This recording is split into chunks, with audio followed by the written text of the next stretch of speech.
I've forgiven everybody from last season. I'm gonna start off with an open mind. I've seen lots of posts. I think our team's gonna be pretty darn good. How about that?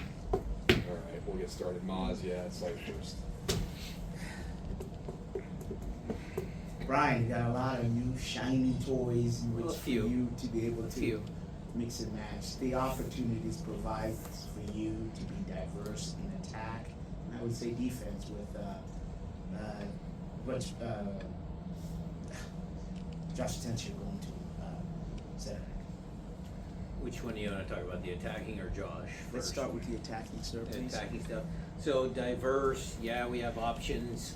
Obviously, Jesus won't get here till after the national team camp is over. But what it does is it gives us options. It certainly provides competition. Because if you're looking at it, and you're looking at the roster and you're looking at 11 guys get a play, I mean, there's healthy competition there. So you got Jordan, you got Jesus, you got Albert, you got De La Vega, you know, where does Paul play? If we stay some games in 4-2-3-1 or however we line up, Georgie and Paul done well. There's a lot of attacking pieces that there's plenty of good competition there. So for me, that's great. I mean, I love it. It's going to drive the training environment a little higher. And we've already got, I think, 40, 39, 42 some games on the docket. So we're going to need everybody. So that's a positive. And then as far as Josh is concerned, yeah, we'll leak that out there. I mean, I think Josh's development as a young man, as a soccer player, I think it's the right timing. You know, it was congested in there, and look, if it doesn't work, he can always go back to playing midfield, but I've made a commitment, he's made a commitment, it's his career, not mine, he's made a commitment that we're gonna work on it, and, you know, we'll see if we can't have a story like Aaron Long. You know, Aaron Long was here, he was a midfielder all his life, moved back and had a pretty successful career at center back. You know, Eric Zavaleta, center forward, so it happens. It happens. All right, we'll stay on this road, Lord of Jose.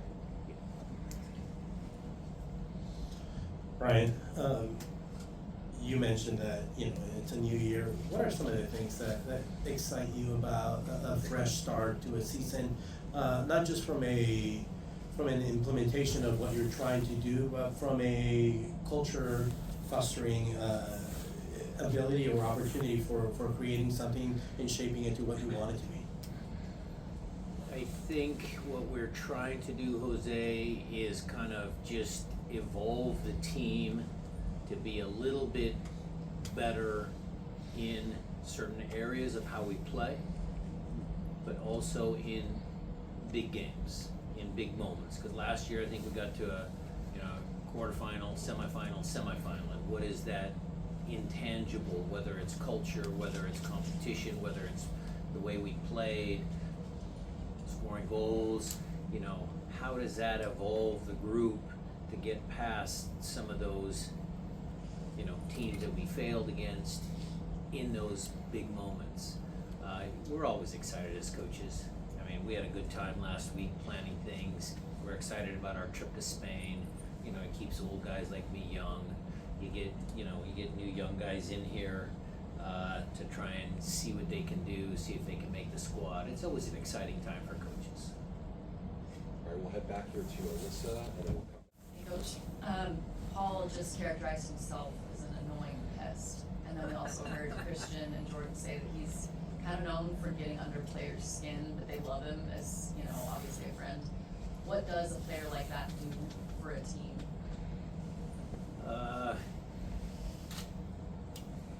Well, I mean, look, we haven't had him very long. When we played against, I'm trying to think of when we played against him, what are some of the moments where I thought he was an annoying pest. I don't remember those. What I do remember is, you know, the playoffs, we went down to Dallas. We had won the first game here at home. We went down there and they first 15 minutes, Arriola scored a goal. It made Nuhu's life miserable that game. They came and they took it to us. And I remember that performance by the kid. I think Paul is a very experienced, polished player. He's going to help us with depth. He's going to help us with scoring goals, he can be goal dangerous. And look, he is a good kid. I talked to him one-on-one. We talked about a lot of different topics, and I think he's a pretty nice young man, and I have high hopes for him. All right, we're gonna come to this side of the room to Nico T. Thanks, Gigi. Thank you. Good to see you again, Coach. The idea that it was only a 40-some-odd day off season and the way you guys played in the home stretch, is there any carryover of that momentum, especially the way things finished out home stretch for you guys? Well, I hope there's the sour taste in their stomach that's the carryover. You know, that little wanting, that little nagging, little, you know, kind of, man, we were that close. I hope that's a carryover. Obviously, how Jesus fits into the team, you know, De La Vega, his progression, Paul, you know, some of the things that we were good at last year. Let's just see how that goes. But yeah, I mean, I think we have a good team. I think we have a very good squad. You know, if you start doing the math on the goal, maybe I'm getting ahead of myself, but you know, Jordan had a career year of goals, all comps. Albert had a good year, you know, career year for himself, but Jesus can score, you know, 12, 15, 18 goals. He scored 22. Then Paul's going to pitch in a little bit. And you're going to get some goals, hopefully, from Jackson and Yaimar. You're going to hopefully Obed can maybe put in, and you start doing that math, and then maybe the narrative is not so much that we can't score. Maybe it's still we should score. Maybe there's that narrative. But, you know, if we can combine the good defending that we've shown over the last couple of years and put a few more points on the board, I think that's going to help us. All right, we'll swing back this side, go to Tim next. Let's go Wade, and then Jeremiah, we'll go to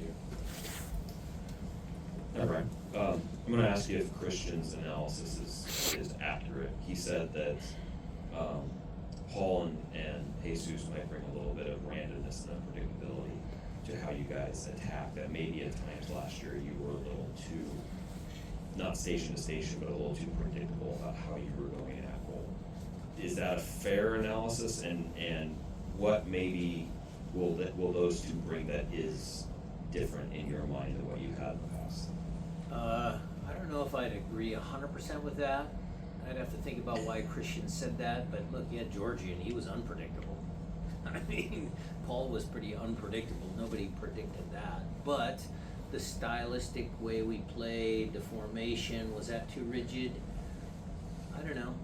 I mean, my take on all that is, yeah, you set players up in a formation that, you know, you think is going to work, and then you allow creativity within that formation because, look, just using Georgie and Paul as an example, you know, when Paul plays left wing, it's very workmanlike, up and down, run. Georgie plays left wing a little differently. We look a little different, but it's still the same position.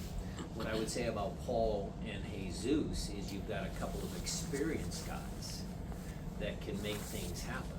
I mean, Jesus can score, you know, anytime the ball's on his foot. Inside, I like Jesus because inside the 18-yard box, he might be unpredictable. You know, maybe that's where Christian was going.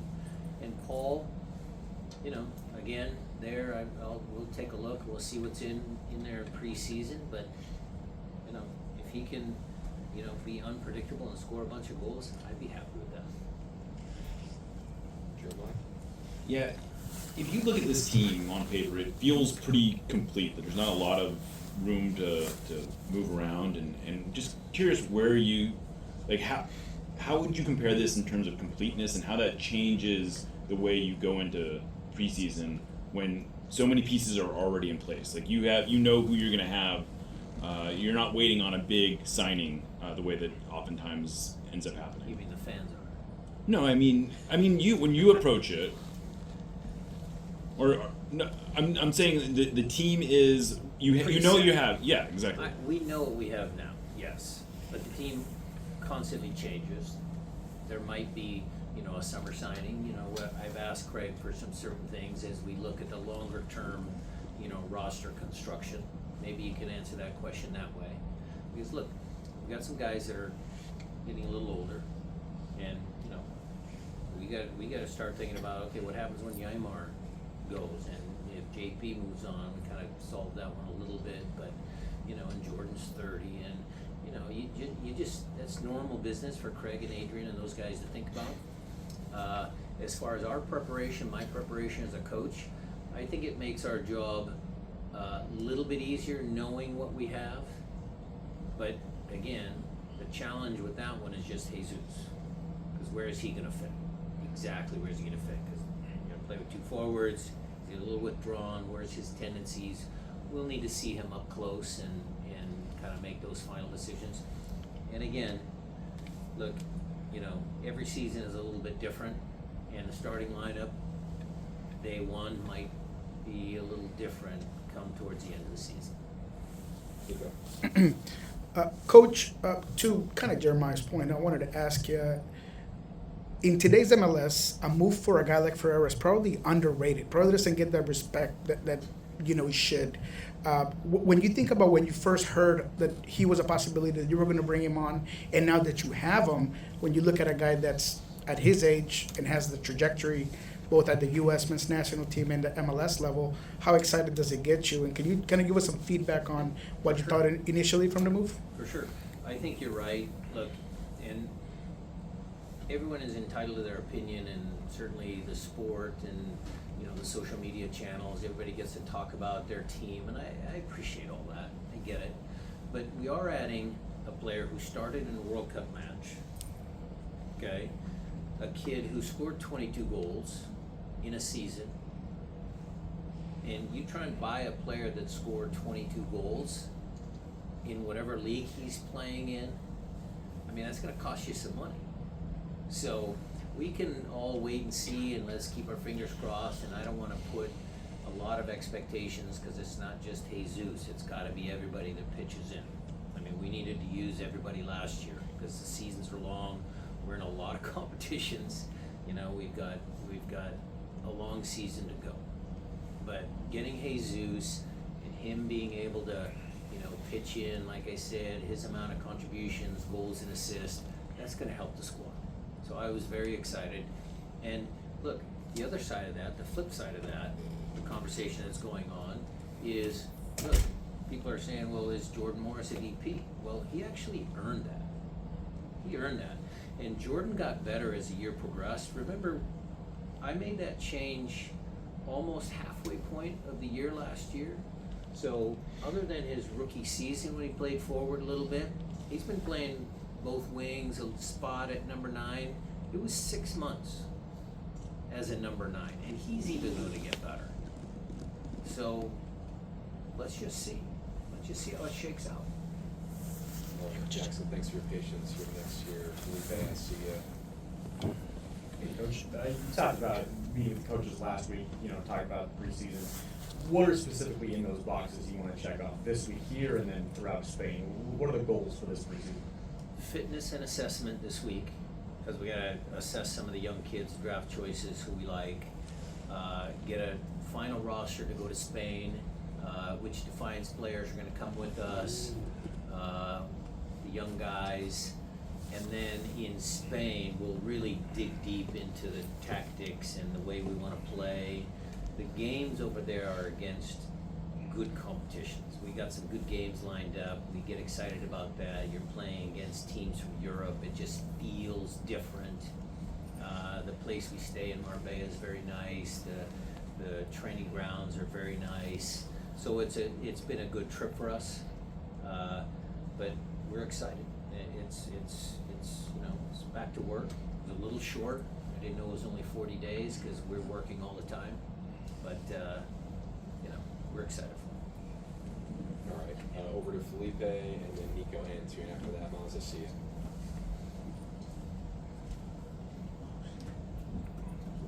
Coach Ryan, you have one of the best defensive line in the league, and then what do you see in Paul Arriola? Now you're working with Josh Attention to include him in the defensive line. What do you see in Paul Arriola that make you bring him over with the team, thinking that he's more like a defensive player? Well, I wouldn't say I'm going to classify him as a defensive player.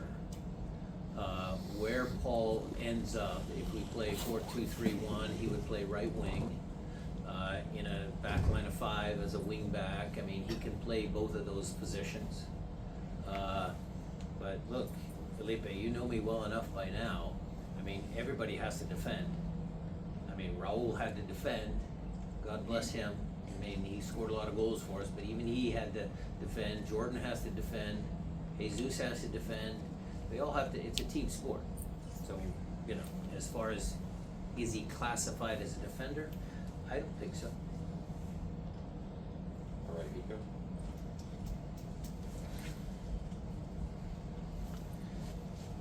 So a little bit of a two-parter. If you could give us some insight on the kit number changes, Musoski to 19, Arriola to 17, but then wanted to talk about Leo Burney at number 4, straight from Ballard. To go off of that, how important is it for the club to dip into the local soccer teams, USL2, UPSL, Ballard FC? So as far as the numbers are concerned, I didn't know that happened, so thanks for letting me know. That's Nolan Meyer's job. And the players, you know, they sometimes, maybe Musoski had a bad year, maybe he needs to change his mojo. I have no idea. As far as Leo Burney is concerned and the local prospects, look, Washington, Seattle, the Northwest has always been a soccer hotbed, in my opinion. Started way back when Mark Peterson, Jeff Stock, Jeff Durgan, myself, Freddie Hamill, Chance Fry. I could go on and on. The list is very long. And getting local products like Paul and Jackson that went to college and then came back and became pros is not, you know, everybody thinks you gotta be a pro at 17, 18, 19 years old. There's a different path, and maybe Leo has that same chance because he's a good player, big kid, and his physical testing scores were pretty good. But he also has to be a soccer player. He has to learn, make sure that he understands that. But, you know, I'm happy to bring local guys back to the club. I think it's great. All right, time for a few follow-ups. Maz, why don't you take the first one?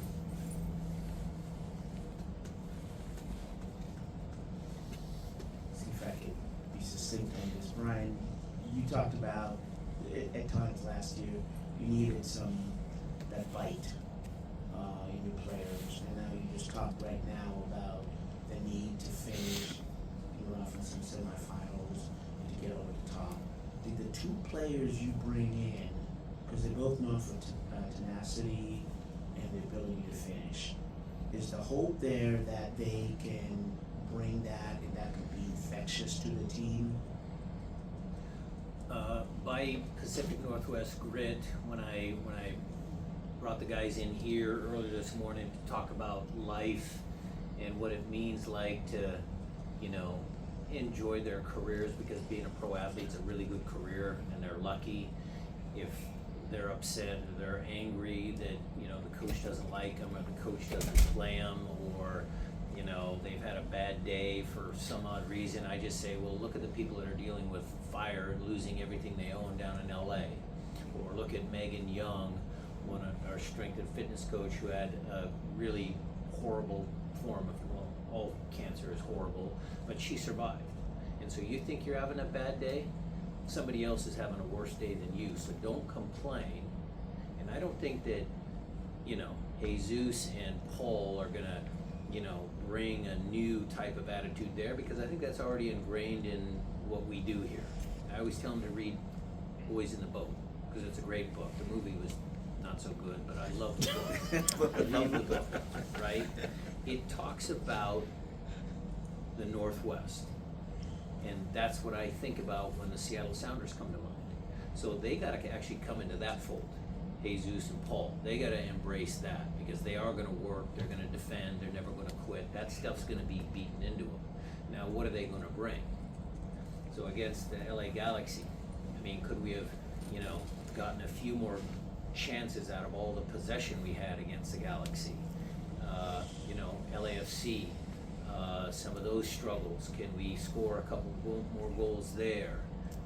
The Houston series, I mean, we won by penalty kicks, and our penalty kicks were pretty darn good, but I don't want to do that again. I'd rather those guys help us win games in regulation. That's what they're gonna bring. But that takes a mental attitude, though, right, Coach? Well, they're, like I said, they're gonna bring it, and if they don't have it, they'll learn it. Because we got a good bunch of guys in there. All right, yeah, Jose, I see you. Yes, I see you too. Ryan, as you guys prepare to embark on your trip to Spain, what are some of the things that you're hoping to achieve out there, not just from a soccer standpoint, but from a culture building, an exposure to this young man to other cultures as well? What are some of the things that you're really looking forward to achieving there? It's a great question because, you know, the rooming list, the who's flying first class and who's kind of back in, you know, economy. Some of those little things that, you know, challenge people. We don't have, you know, like Albert and Alex are always roommates on the road. Well, no, you're gonna have another kid in preseason, you're gonna learn about your teammates. And we have different things at our team meals where I get the new guys to stand up and tell stories and what are they about. So we do lots of that kind of team bonding stuff. We'll have a team dinner out there with the entire staff. Last year was out at this really nice restaurant out on the beach, and it's just good. There's just feel-good moments that you can do out there when you're away from home that, you know, kind of connects everybody. Jeremiah?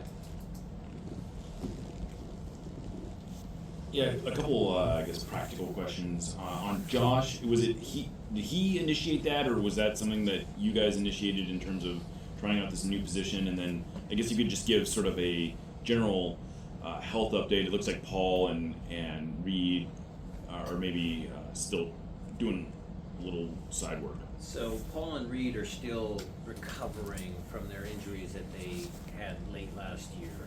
They will be back in training, a little bit of training tomorrow, and we'll probably ramp them up. They're valuable players to the squad, so I'm not going to rush it.